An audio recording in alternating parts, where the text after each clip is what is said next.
Welcome to our Maha Periyava களஞ்சியம் channel. இன்னைக்கு நம்ம ஆன்மீக கதைகள்ல காசி அன்னபூரணி உருவான கதையை தெரிந்து கொள்ளலாம். காசி நகரில் தேவதத்தன், தனஞ்சயன் என்ற 2 சகோதரர்கள் இருந்தனர். தேவதத்தன் பணக்காரன், தனஞ்சயனோ தரித்திரன். ஒரு நாள் மணிகர்ணிகை துறையில் நீராடி விஸ்வேஸ்வரர், விஷாலாட்சியை தரிசித்துவிட்டு பசியுடன் முக்தி மண்டபத்தில் அமர்ந்திருந்த தனஞ்சயன் தன்னை அன்னதோஷம் பிடிக்க என்ன காரணம் என்று யோசித்தவாறு உறங்கினான். அப்போது அவனது கனவில் சந்நியாசி ஒருவர் காட்சி தந்து, தனஞ்சயா, முன்பு காஞ்சியில் சத்ருதர்மன் என்ற ராஜகுமாரன் இருந்தான்.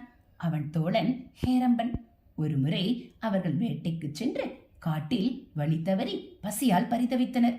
அப்போது அவர்களை கண்ட முனிவர் ஒருவர் தமது ஆசிரமத்துக்கு அழைத்து சென்று அவர்களை உபசரித்தார்.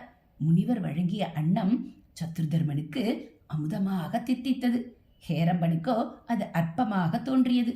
எனவே சிறிதளவு உண்ட பின் மீதியை எறிந்து விட்டான். அப்படி அன்னத்தை அவமானப்படுத்தியதாலே ஹேரம்பனான நீ இப்போது தனஞ்சயனாயிருக்கிறாய். அன்னத்தை அவமதிக்காத சத்ருதர்மன் தேவதத்தனாகி செல்வ வளம் பெற்றுள்ளான். நேம நியமங்கள் வழுவாமல் விரதமிருந்து அன்னபூர்ணியை சரணடைந்து ஆராதித்தால் உனது அன்ன தோஷ நிலை மாறி அவள் அருள் பெறலாம் என்று சொன்னார்.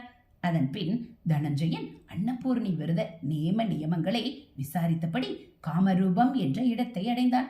அங்கு மலையடிவார ஏரிக்கரை ஒன்றில் தேவ கன்னியர்கள் பூஜையில் ஈடுபட்டிருந்தனர். அவர்களை அணுகி யாரை பூஜிக்கிறார்கள் என்று கேட்டான் தனஞ்சயன்.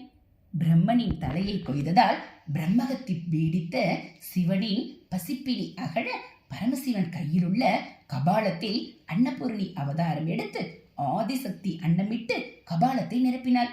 அதனால் ஈசனின் பிரம்மகத்தி நீங்கியது. அப்படிப்பட்ட அன்னபூரணியை ஆராதிக்கிறோம் என்றனர் அவர்கள்.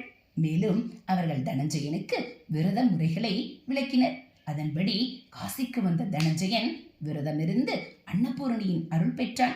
இந்த விரதத்தை யார் மேற்கொண்டாலும் அவர்களுக்கு அன்னத்துக்கு குறைவிருக்காது. உனக்கு அருள் பாலிக்க நான் காசிக்கே வருகிறேன். ஈசனின் ஆலயத்திற்கு தென்புறம் எனக்கு ஒரு கோயில் எழுப்பினால் நான் அங்கு வந்து அமர்கிறேன் என்றாள். அதனால் வற்றாத செல்வத்துக்கு அதிபதியான தனஞ்சயன் அன்னபூரணிக்கு எழுப்பியதே அன்னபூரணி ஆலயம். இது போல ஆன்மீக கதைகளை நீங்கள் தெரிஞ்சுக்கணும் அப்படின்னா மறக்காம நம்ம சேனலை சப்ஸ்கிரைப் பண்ணுங்க. கூடவே பெல் ஐக்கானை கிளிக் பண்ணி ஆள்கிற பட்டனையும் அழுத்திடுங்க.